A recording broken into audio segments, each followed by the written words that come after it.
Hello, everyone, and welcome to another episode of Respecting the Beer. My name is Gary Arndt. With me again is the brewer himself, Bobby Fleshman. How are you doing, sir? Doing well. Thanks, Gary. And once again, we have Joel Hermensen, and we're going to be talking more about beer history. We talked about the ancient origins of beer. A lot of that, we speculate, it's based on archaeology. It's based on what we can piece together, from what they found. And it's always kind of changing. We always find something different, a bit older. Today, we're going to be coming a little bit closer in history. We're going to be talking about the history of beer as it pertains to Europe. Because when we think of beer, we really think of it as, at least the modern variant that we drink, as having come from Europe, and in particular, Northern Europe. Why don't we start with maybe, the collapse of the Western Roman Empire? Because that was really kind of the change. And it was, if it was to be like a Star Wars episode, it would be the rise of the Germans. And this, I was going to kind of lead into it a little bit by saying, why did we land on barley? It could have been any one of these sources of cereal grain, and I think that's part of the story here. Yeah, no, absolutely. Thanks for having me back, by the way. So one of the major turning points in brewing occurs, as you were saying, after the fall of the Roman Empire, and I think it really has to do with the fact that Rome had been the gluten that had kept Europe together, and when that collapsed, one of the things that began to fill that void was, obviously the early Christian church. And one of the things that stands out about that was the establishment of the Benedictine monasteries throughout Europe. And one of the key, so significant elements of that monastic movement was the fact that they placed such a great emphasis on hospitality. So if somebody would travel to a region and need a place to stay, that they would be able to go to a monastery or an abbey, and they might be able to rest and whatnot. And the expectation of that monastic order was that you provided them with a meal and oftentimes beers. So the monks at these monastic orders brewed, and they brewed quite a bit. And, still do. And over time, they got really, really good at it. Why don't we have a nonprofit like that in Appleton? Yes. You just show up and they feed you and give you beer. Right. Start a new religion. Or just start a chapter. Yeah. So I to me, that's kind of where this, so when I think about the story of European beer, I don't think you can tell it without that as the context. And this isn't something that's, just isolated to one area. This becomes kind of a continental movement, where there's these monasteries all throughout Germany and Belgium. There were monasteries in France that did this as well. The geographic fact is that Northern Europe is far more effective in producing cereal grains than Southern Europe, which we touched on in the 9th episode.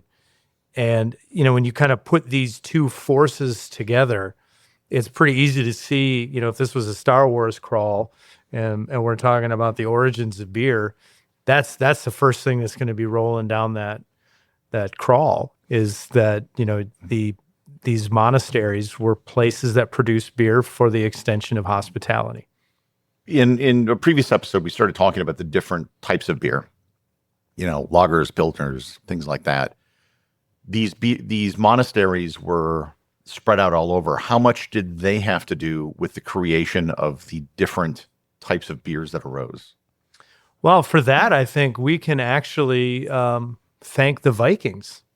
The Vikings, in many respects, are responsible for the Dark Ages, if you will, that period of time in which Europeans had, if you had traveled 10 miles from your home as a European, you were the Gary Arndt of your day. You were a global traveler, because everybody was so terrified of the Vikings and the havoc that they were wreaking throughout Northern Europe. So people would cluster into those feudal estates.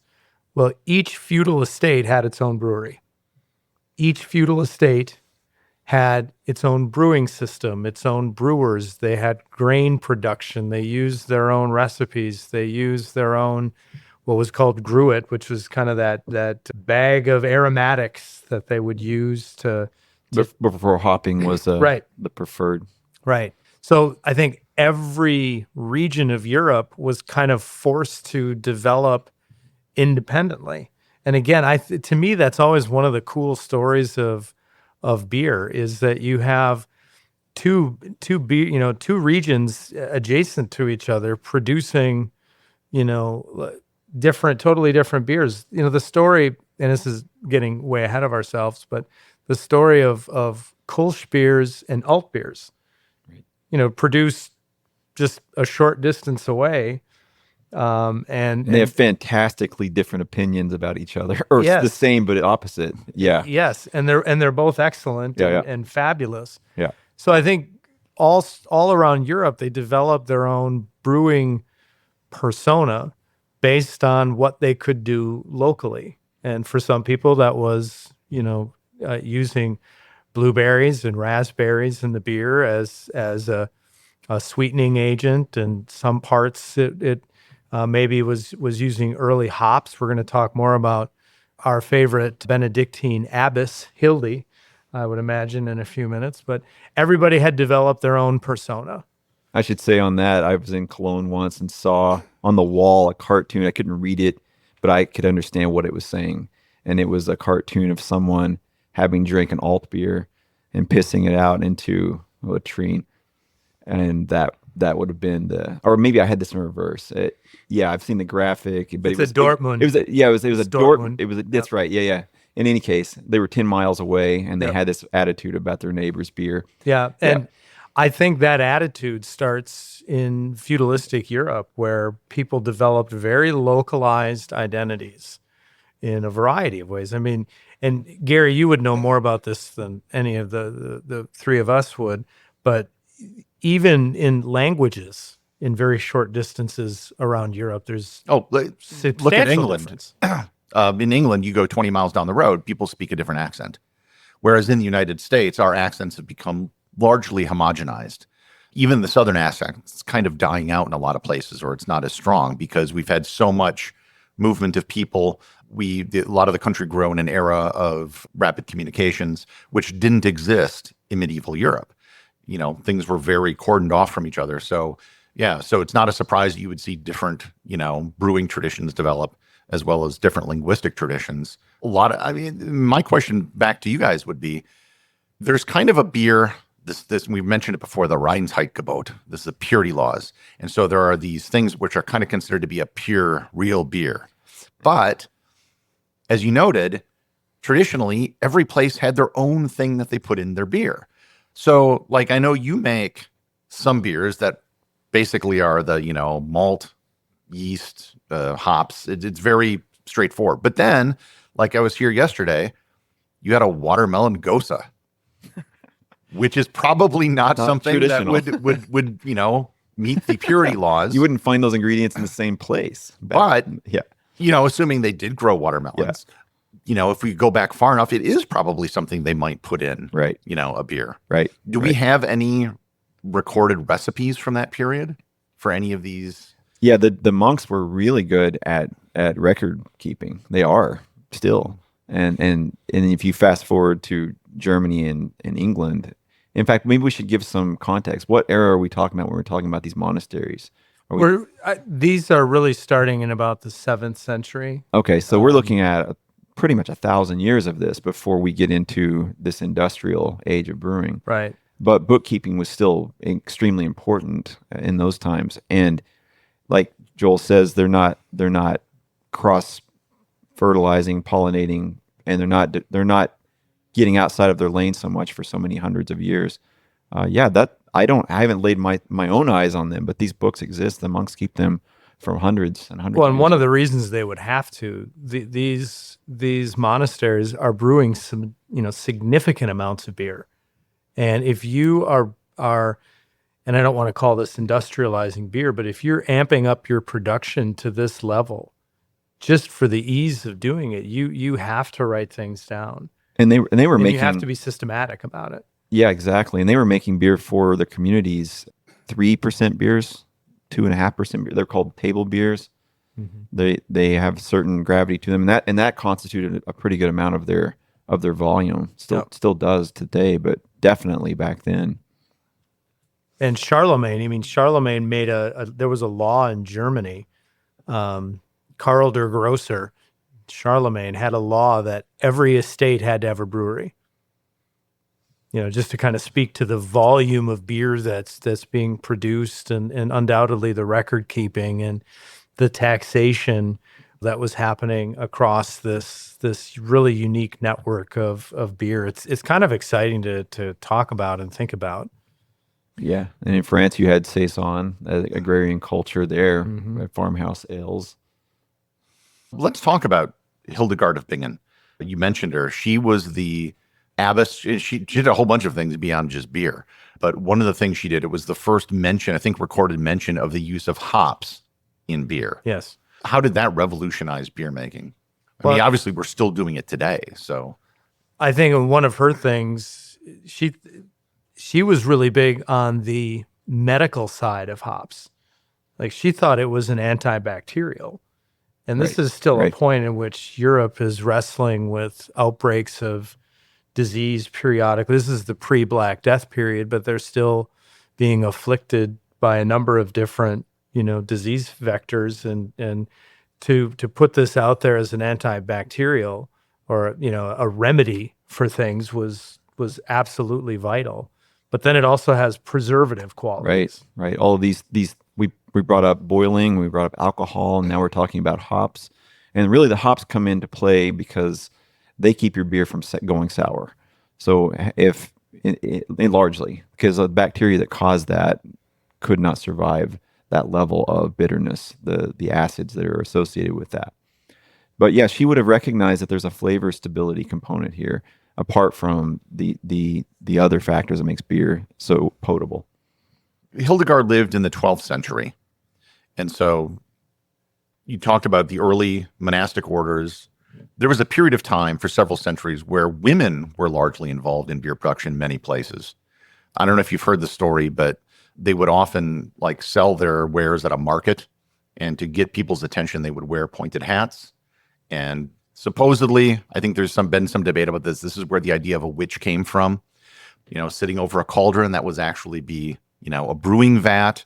The hats were something they wore basically to kind of like a wacky, waveable, thing that you'd see today in front of a car dealership. That's what they wore to get people's attention. When did that change take place? I should say, monastic orders always kept brewing beer. I mean, they're still doing it today. But it became women's work in a lot of villages, I think. And then it kind of went away from that. Was there an economic reason for it, or was there some sort of change that happened? Well, I think it was around the Renaissance where it kind of stopped doing that. I think that actually might go back even farther to the Crusades, where you're seeing a lot of men leaving villages going on crusade, and a lot of women started to step into roles that had maybe previously been reserved for men. Because I shared with both of you guys a strange fact from a book that I had that cited that 5% of women in one 12th century European or English village rather died in making beer. They would fall into the vats and, they'd be affected by the steam or what, I don't know, whatever. Maybe they were sampling. The insurance companies of those days right. would have stalled at insuring that. Yeah. So I think it probably has to do with maybe the militarization that European states were going through at that point, because that's around the time in which you really start to see, in the 1170s is when the biotapestry and all the unique things are going on between England and France and William the Conqueror. So I think men maybe were joining these national forces, perhaps leaving women behind to occupy that role. To answer your question, that to me is maybe where that's. And it might have cycled a couple of times in history. This is a long stretch of time. It might have been something that women, it was part of their daily duties, and then it may have gone back to being, I wouldn't say industrial, but more heavy lifting. So it may have oscillated between men and women's work until we arrive at the industrial era, where we're talking about the ability to brew really large 300 years ago, batches that were hundreds of homes worth of beer in one spot. The efficiencies and the cost make that more favorable. And so you see less and less of home brewing at the time. Which is where, again, I think we circle back to maybe the second chapter of the story with European monks. They were responsible for the production of beer for their community as part of basically fundraising for their order. They had to do it. And then obviously along the way, these different orders, the Trappists, perhaps in modern beer lore, foremost amongst them, started to, maybe brew the finest beer in the world. And cheese. We don't, this isn't a cheese podcast, but you have chocolate, cheese, and various breads and so on.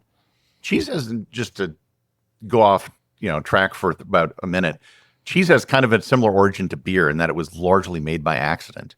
Right. It was made by storing milk in the stomach of an animal that had casein and enzyme, and they wound up with cheese. Right. And from there it became, its own thing. But obviously it's different, but the origins of it kind of being an accidental thing that was stumbled upon and then improved over time is very similar. Yeah, and the monks' association with it is similar even today. The other big change that happened in Europe was the Reformation. So we're talking about the religious aspect of beer, monasteries. The Reformation takes place, and suddenly there are massive, religious changes that happen in Europe. There's massive political upheaval that happens. How does that affect beer? That's a fabulous question and a difficult one to answer, I think, in a short time, but we'll do our best. Well, one of the ways that I think beer was affected by the Reformation is the Catholic Church began to tax the aromatics, the berries, the dried gruits that they would use in brewing. So the Protestants then, thanks to Hildy, started to use more hops as a way of, kind of thumbing their nose at the Catholics who are looking to, profiteer on the production of beer, which frankly, if you look at the geography of Europe, the Catholic world at that point is going to be bordering the Mediterranean, so it's going to be more of a wine-producing area, whereas Northern Europe is obviously more, generating and producing far more beer. So they viewed this as kind of a personal affront to, their religious way of life, because beer was used ceremoniously in the Protestant world. So this was viewed as kind of an effort to interrupt Protestant faithful practices. So the Protestants said, okay, fine, we're not going to use the things that you're going to tax. Some of those things were dangerous to their health, right? We're talking about bog myrtle and yeah. I can't remember. There are these names that I don't have any association with, but I've heard of, and I think that arsenic was also involved in, if you go further later in history. So they were saving lives by switching to hops. Right. In the end. And obviously, as me probably being the biggest hophead sitting around this table right now, because I love hops and the flavor of them, we're certainly glad that they did. But that's really when brewing, I think, took a huge step forward as they began to focus on hops as that bittering agent, as that aromatic. And as Bobby, I'm sure, will talk about, or maybe has already talked about, you can layer aromas and bittering agents within your beers so that they come out at different times as they cross your taste buds. And that's where this happened. And that's definitely the modern echelon, or the modern era, the most modern era, is that manipulation of hops for sure. And we wouldn't have that without that policy of taxation. And again, I think this is where Northern Europe tends to split apart from Southern Europe, and this is clearly accelerated by the 30 Years' War, which, unlike almost any of the other numbered years' wars, the 7 Years' War actually lasted closer to 9. The 100 Years' War was 116. But the 30 Years' War was actually 30. Millions of people died in that war, and it was catastrophic. But it also had some really detrimental effects to brewing. So brewing kind of goes into a dark age during that time period that's probably not fully woken up from until they get to the Industrial Revolution, about 100 years for later. people that don't know, the 30 Years' War was arguably the worst war in human history Yep. up until the First World War. Right. Like there were parts of Europe where 50% of the population died. Right. I mean, it was devastating. And I think a lot of people, especially a lot of Americans, are just not aware of how impactful that was. Yeah, you said 30 million. The entire population probably wasn't more than 100 million. I mean, we're talking. Yeah, it was catastrophic. And, you also have to layer on top of that, you also have a plague outbreak that's happening at the same time. Infrastructure is being destroyed. Monasteries are being destroyed. The mechanisms by which the brewing world had developed is largely being compromised. So this was like, because beer still flourished during the Dark Ages. Maybe there wasn't the cross, pollination, is to borrow a phrase from you, Bobby. But this was like this was the Dark Ages of beer. Was really that 30 Years War period. We've mentioned it many, many times. So let's explicitly talk about the Reinheitsgebot, the German beer. What was the reason for it? Why was it necessary to pass such a law? Which I think still exists today, doesn't it? Yeah, 15, 16. Yeah. They amended it in we tried. I should say we tried to open in 2016. We didn't make it. We wanted to on the anniversary. Yeah, we wanted to say that we opened 500 years, but yeah, and we made it and a year 501. They've had to amend it. They amended it in 1857, I think. When they added yeast. Yeah, they've also sort of put a variation on it where they added wheat. Wheat was allowed for one family that was friends of the king, and what was the reason for it? Why was it necessary when beer had been brewed for centuries? Right. I think part of it is standardization. The Germans had developed a much stronger taste for hops than, and again, just to put this law into context, this happens 3 years before the Protestant Reformation. So it's kind of right on the edge of that happening in 15, 16, 17. And when the original one was 3 ingredients. They didn't know what yeast was. Right. So it was water, hops, barley. They understood something about the sludge that remained in the tank, needed to remain in the tank, but there was no word except God is good, I think was, and it translates in German, but they called that ingredient God is good. And they knew that it was part of it. They just didn't know what it was. But you're right. As written, there were only 3. Because there were 300 and I'm going to butcher the number, but prior to the Reformation, there was one state in Germany that was part of the Holy Roman Empire. Afterwards, it was 380 some proto-principalities and whatnot. So, leaders are certainly wanting to put their stamp on things. And I think this law, in part, was an effort to standardize this production, which was important for, community life, ceremonial life. Well, German brewers are nothing if not high quality brewers, and the definition of quality means repeatability. Yeah. And in order to do that, you need to establish a national law. Now, these are their standards is really what it amounts to. Exactly. Yeah. You can make anything in Germany that doesn't subscribe to those rules, but you can't call it beer, so you can't market it as such. Now, the biggest thing that I take home with that from the Reinheitsgebot is that there was an identification that if beer were made in the summer months, it would tend to sour. And so another piece of this was they were only allowed to make beer in the colder months and store it for consumption in the summer. And in doing so, and I mentioned this previously, they started to select out lager yeast. Lager yeast does well in the cold, ale yeast does not. And then we bring about the most modern revolution in beer, which is lagers. Which, again, can't happen without refrigeration south of this climate. Right. For 12 months out of the year. Right. Yeah. Mm-hmm. Which is one of the other reasons, jumping to U.S. history, why Milwaukee became such a prolific lagering area in the early 1800s, because we have the geography to lager.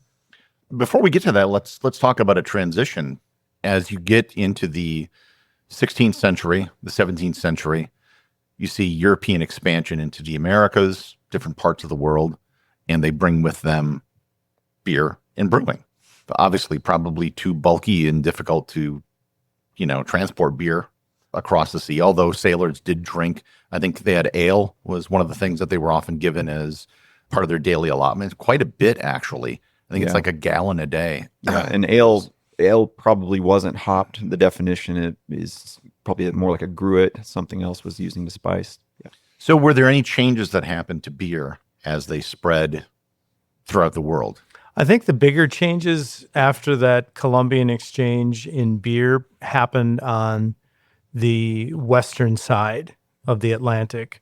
I think when you look at the things that migrated, because the Columbian exchange is the biological migration of plants, animals, and disease across the Atlantic.